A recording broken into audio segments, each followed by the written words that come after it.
Hey everybody, welcome back to my channel and my garage. My name's John and I'm giving myself 1 year to restore, race, and road trip my 1988 Corvette. It's a 35th anniversary edition.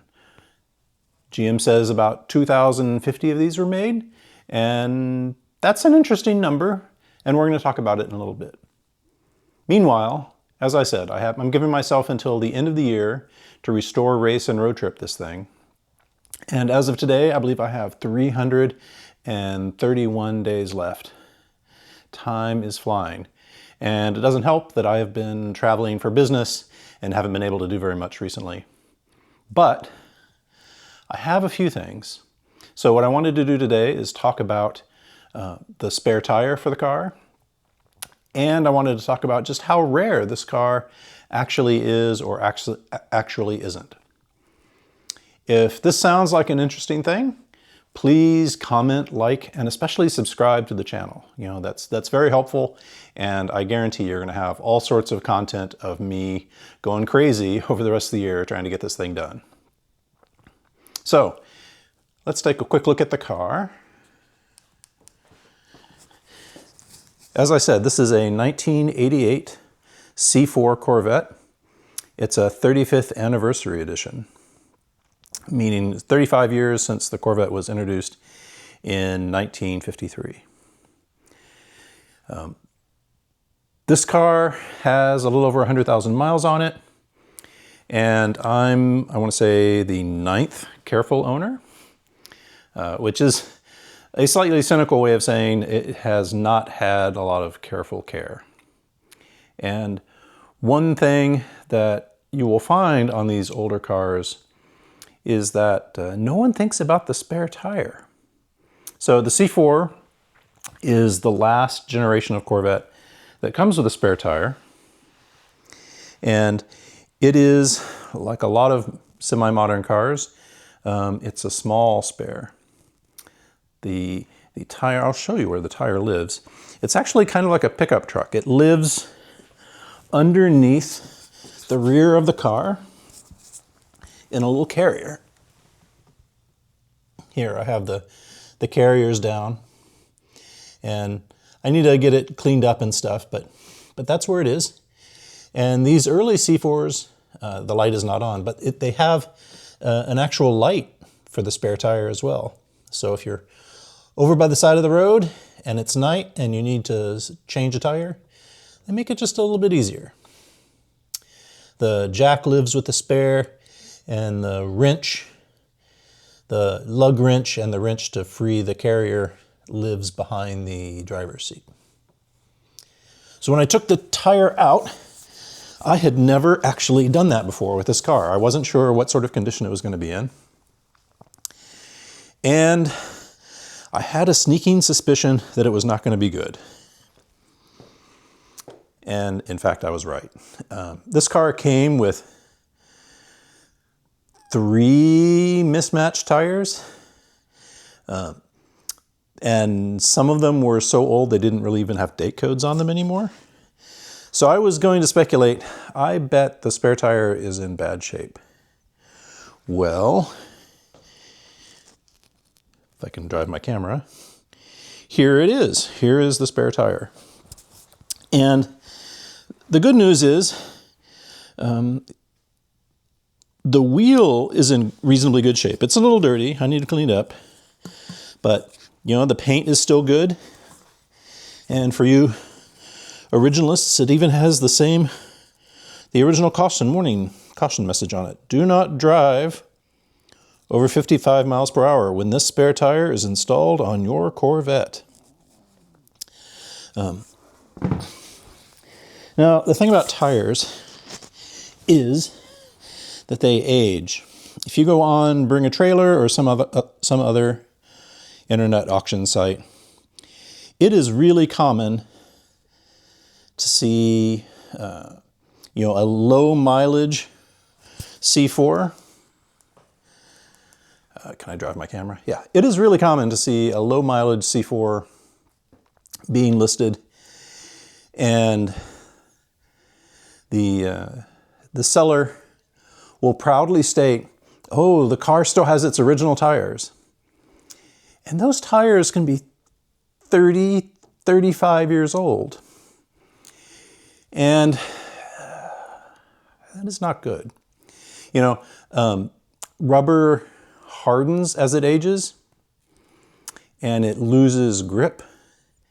And so when you drive on old tires, especially very old tires, you probably have a lot less traction than you think. So, you know, you go out, you buy a nice low mileage Corvette, you get it home, everything seems fine, plenty of tread on the tires. You go out, you take it for a drive, you round that first corner at speed, and guess what? You have no traction, you're off the road. Your shiny new Corvette hits a tree. That is not good. Paul Walker, who starred in the early Fast and Furious movies,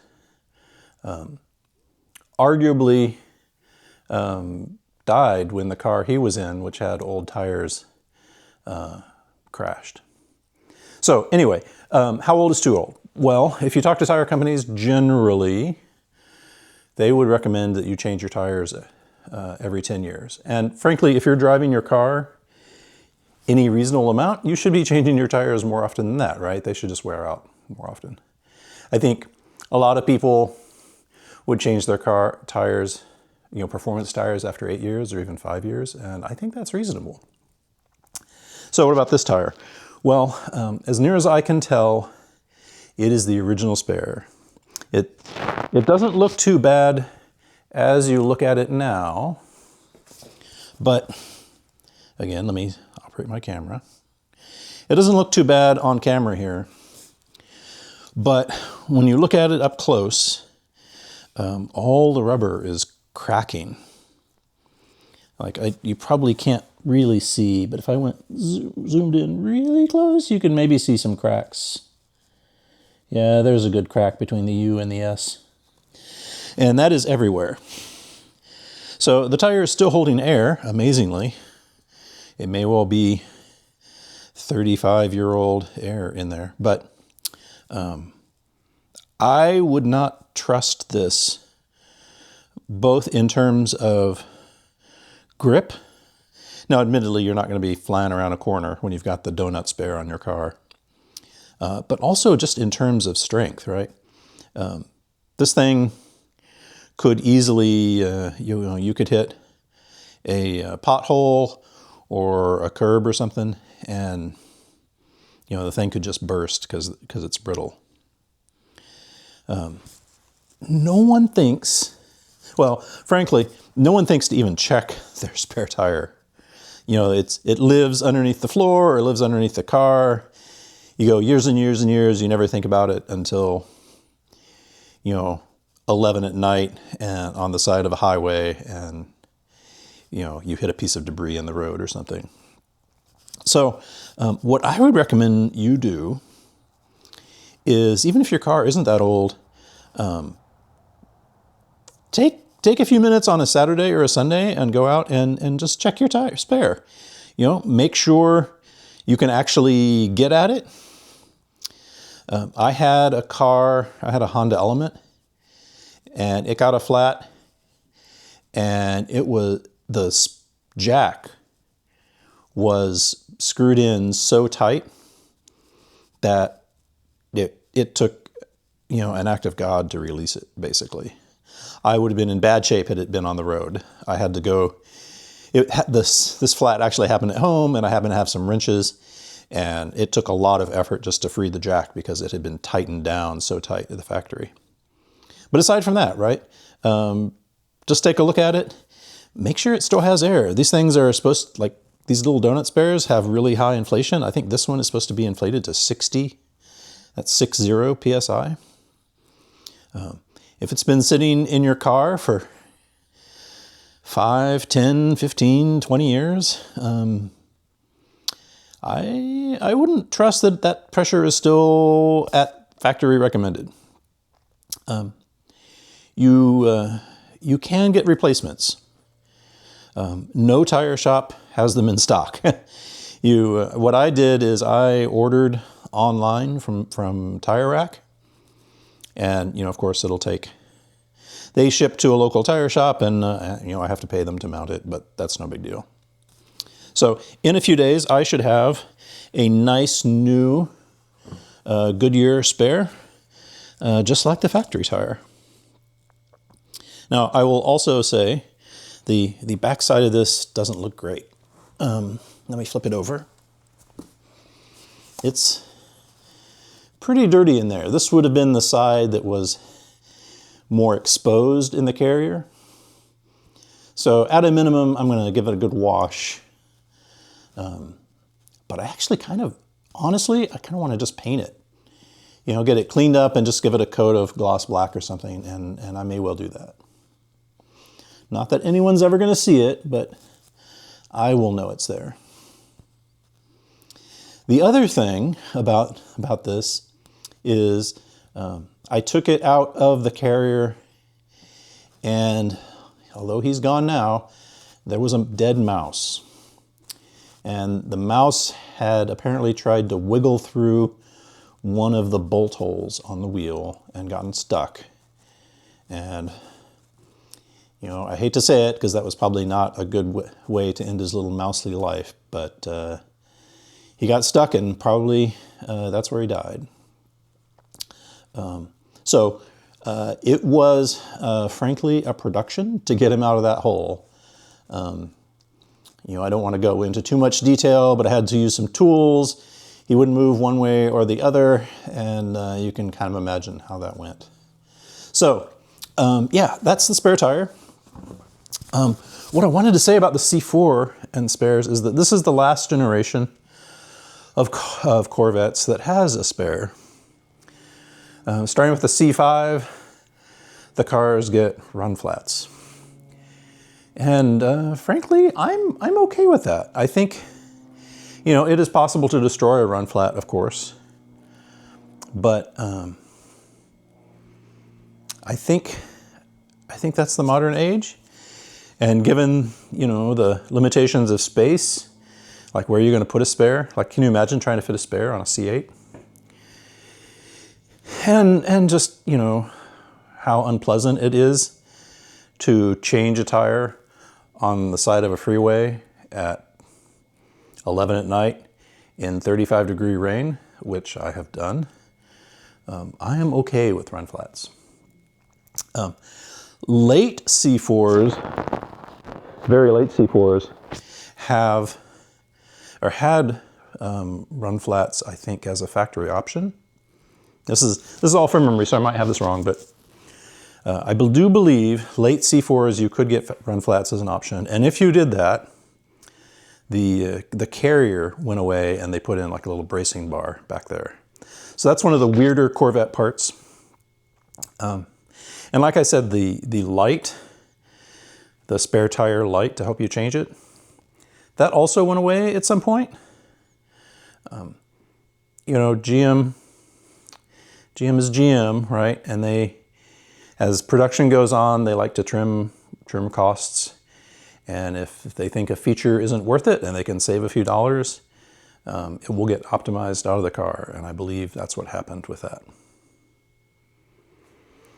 So that's the spare tire story. I have a new tire on order, as I said, and I'll show it off when I get it. All right. As a reminder, like one more, like classic YouTube reminder, if you like this sort of boring content, please subscribe. All right, let's talk about how rare this car is or isn't. So, as I said, this is a 35th anniversary C4. It's got special badging, right? These 35th anniversary cars are mechanically the same as any other C4. The anniversary stuff is all trim, essentially. So you get the special badging, you get this white belt line, you get white door handles. You get white paint with a black top. You get white wheels. You get white seats with special logos. There you can see the 35th anniversary logo. You get a white center armrest. This one is in very bad shape, and unfortunately, these are not available, so I'm gonna have to replace that with a black one. You also get a white steering wheel. You get some special floor mats. You get the white door cards. These C4s also have basically every option. So they get essentially all the comfort options. Like when you order the 35th anniversary package, you got all the comfort options, and you got the Z52 package, which in Chevrolet speak, you have the base car, and that has, you know, base suspension, brakes, wheels, etc. Then you have option package Z51, which in Corvettes of this era basically means this car is optimized for track use. It has very stiff suspension. It has bigger wheels, bigger brakes, better engine cooling, bigger radiator, all sorts of stuff like that. Then you have, for a while, you had the Z52 package, which does not exist anymore. And it essentially splits the difference. It gives you all the durability stuff you would like for racing, like the oil cooler, the power steering pump cooler, bigger radiator, you know, that stuff. It gives you the bigger brakes, bigger wheels, faster steering rack, all those things from the Z51 track package, but the suspension isn't as stiff. It has slightly softer suspension, and probably, I guess actually, let me rephrase that. I think the brakes are intermediate size between the base car and Z51. Doesn't matter. The point of the story is you can think of the base car as a street car, you know, fine for street driving. You can think of the Z51 option as a car optimized for track use. And you can think of Z52 as a car for spirited road driving. And that's what this car is, right? It's 35th anniversary car, has Z52 as stock. You could get Z51 if you wanted. This car does not have it. And there was, as I said, it basically gets all the options, right?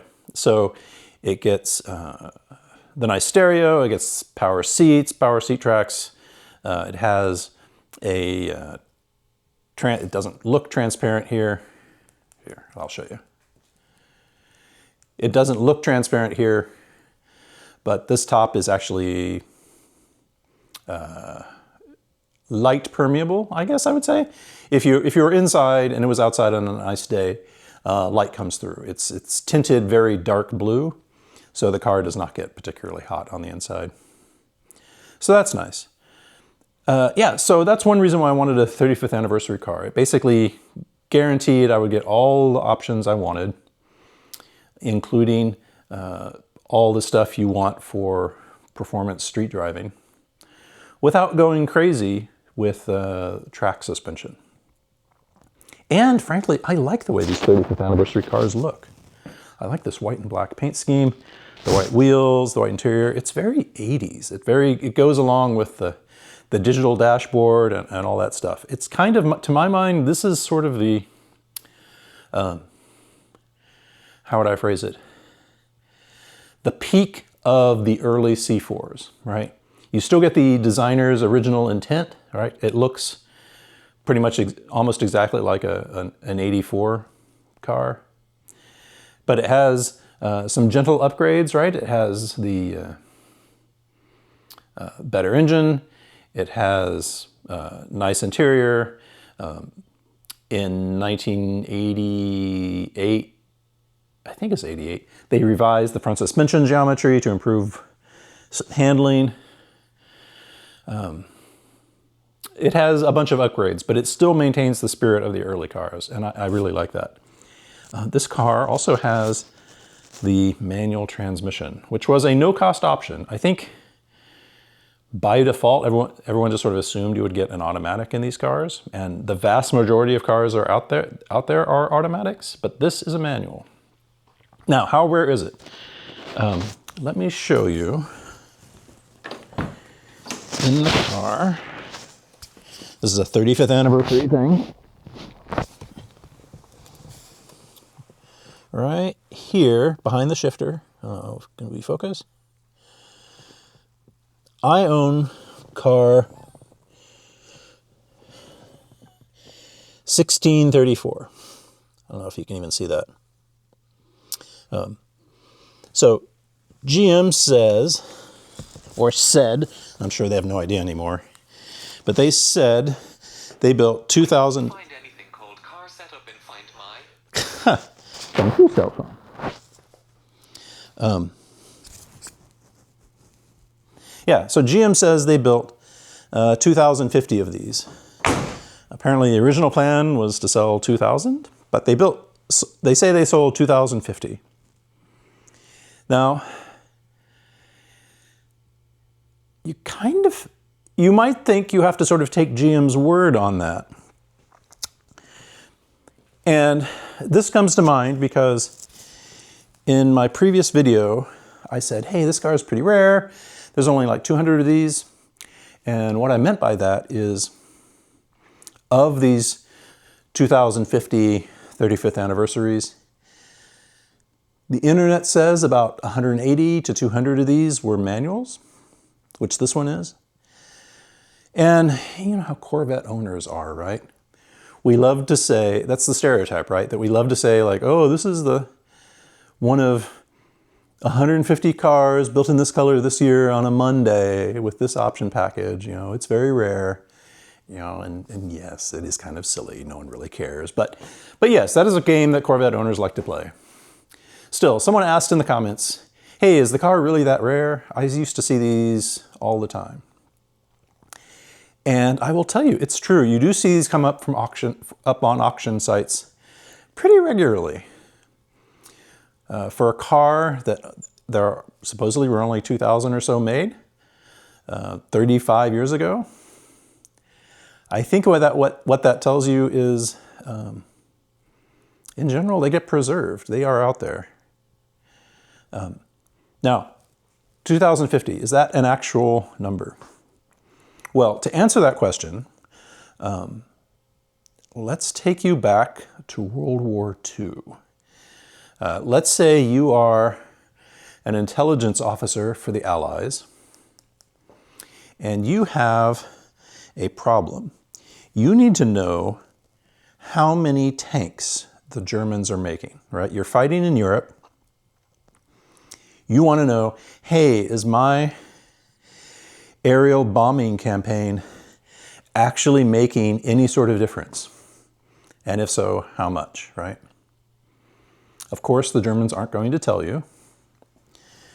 But what you have in your pocket is field data. Every time we destroy a German tank, intelligence officers go out and make note of the chassis serial number, the engine serial number, transmission serial number, all that stuff. So you have that data. And you also know the Germans. And I have to say, I have some friends who are Germans, and I think they're great. But they tend to, culturally, the stereotype is that Germans, at least in that era, were very methodical, right? So you can safely assume that when they built the first tank, it was serial number 1, and then they just keep incrementing after that. Well, that is enough. It turns out if you're clever with statistics, you can use just that data. How many tanks did you find and what were their serial numbers? To come up with a pretty good estimate of how many tanks, what are there total? What's the highest serial number? And don't worry, I'm not going to do any real math, but let me just arm wave for a moment and rationalize this. Let's say you collect a bunch of serial numbers and the highest serial number you find is, say, like 9,700. Well, and you have like hundreds and hundreds of tanks you found. The highest serial number is 9,700.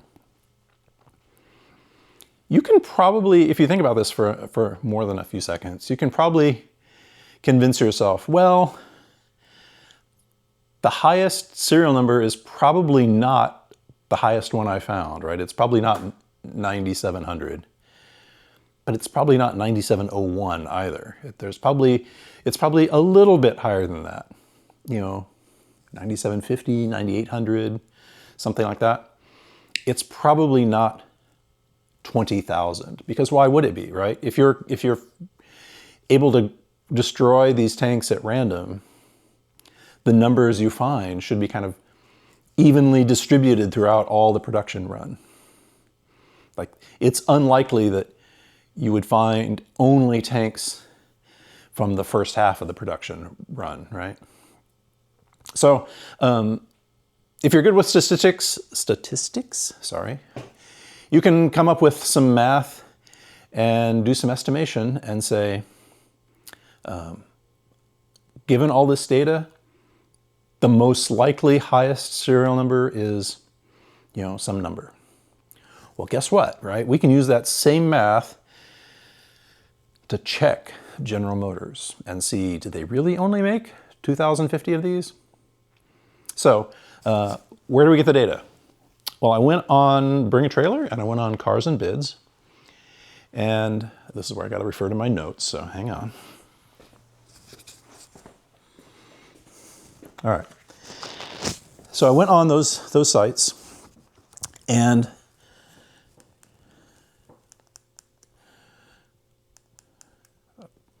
one day I'm going to learn how to use my camera. I went on those sites,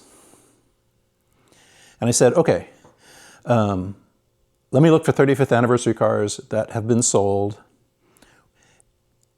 And they all have good pictures, right? So I can see that number plate and I can tell you which 35th anniversary production number it was.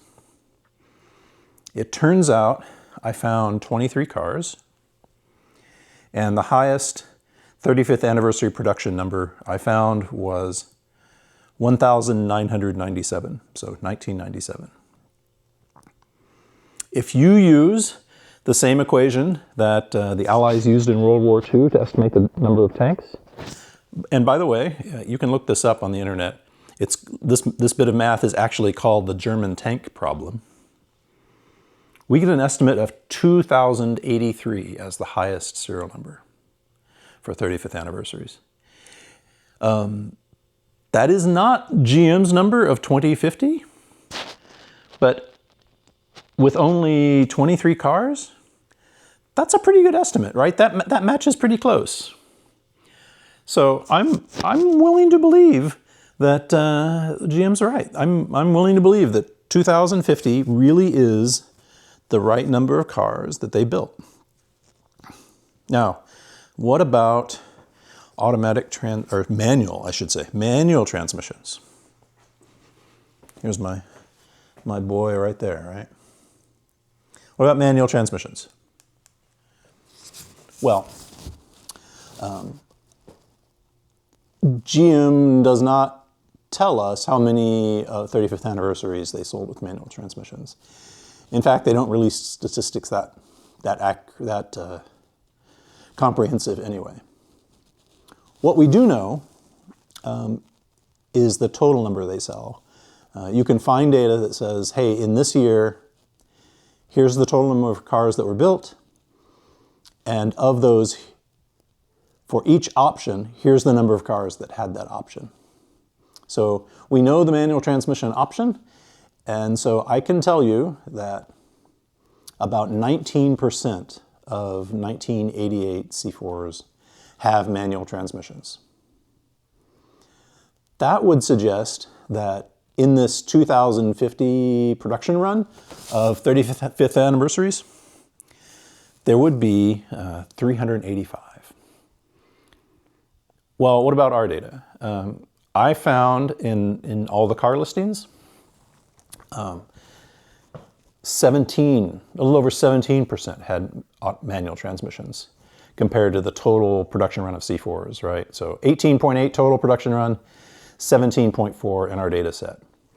So just from our data set, you would estimate that 357 35th anniversaries have manual transmissions. Compared to using GM's number, the estimate would be 385. Right, so 385, 357, somewhere in there, if, and this is the important point, right? If the people that order 35th anniversary cars order manual transmissions at the same rate as people who order 1988 Corvettes in general. I'm prepared to believe that's the case, but I'm also prepared to believe that they didn't, right? This would have been an expensive car. You know, you're essentially buying close to the most expensive 1988 Corvette you can buy. In today's dollars, I want to say this thing is the equivalent, cost the equivalent of like 90-something thousand dollars. And the question you have to ask yourself is, if you're the sort of person who's going to buy a Corvette that has all these accessories, are you buying it as a, hey, it's kind of a cruiser, it's a nice car, I want to look at it, be seen in it, that sort of thing? Or are you driving it as, hey, I want a performance car, and I'll spend a bunch of extra money to get a 35th anniversary one because I like the way it looks or whatever. I am also willing to believe that in general, if you're buying a 35th anniversary, you're the sort of person who would prefer an automatic compared to everyone who's buying Corvettes, right? So is 200 the right number? Is that plausible? Is 180 plausible? I think so. If you're willing to think that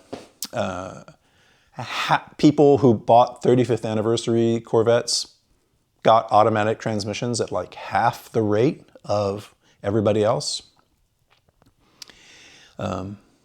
Yeah, I think it's within the realm of plausibility. You know, mathematically, we have to say the answer is probably more like, you know, in the upper 300s. But, oh, it doesn't really matter though, right? A car that has, if you say, yeah, there's 200 of this car versus there's 380 of this car, it doesn't really matter after 35 years, right? They are rare. Does anyone care that this is a rare car with a rare option package? No, no one does. This car in particular will never be worth very much. Like, I am restoring it for my own reasons, and you can learn about that in my first video, but it has to do with wanting to do a project with my late brother. You know, just for the fun of it. And it's a challenge, right? But I'm not fooling myself, right? I got the car for cheap, relatively speaking, and I'm putting a lot of money in it to fix it up, and I will never get that money back. And I'm okay with that, right? It's not going to bankrupt me. But yeah, it is fun to say your car is rare. It's more fun when your car is actually a little rare, and it's even more fun when people care that your car is a little bit rare. So that's pretty much what I have for today.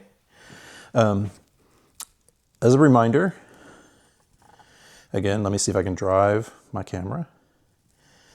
Please check your spare tire. Make sure it has enough air, make sure you can actually get at it. And if it's really old, get a new one.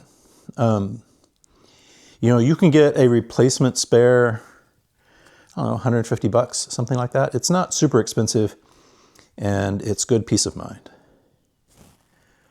All right. Well, this is where I remind you to please comment, like, subscribe, all that usual YouTube stuff, right? You know how YouTube works, right? Please subscribe. I'm going to continue to share all sorts of ridiculous things with this car. Next up is the seats. I've been working to get my garage sort of set up to clear space to get the seats out of the car. I've been doing sort of my tool mise en place, you might say. So that's going to be coming next. I'm hoping to do that this weekend. And a video for that will be coming shortly.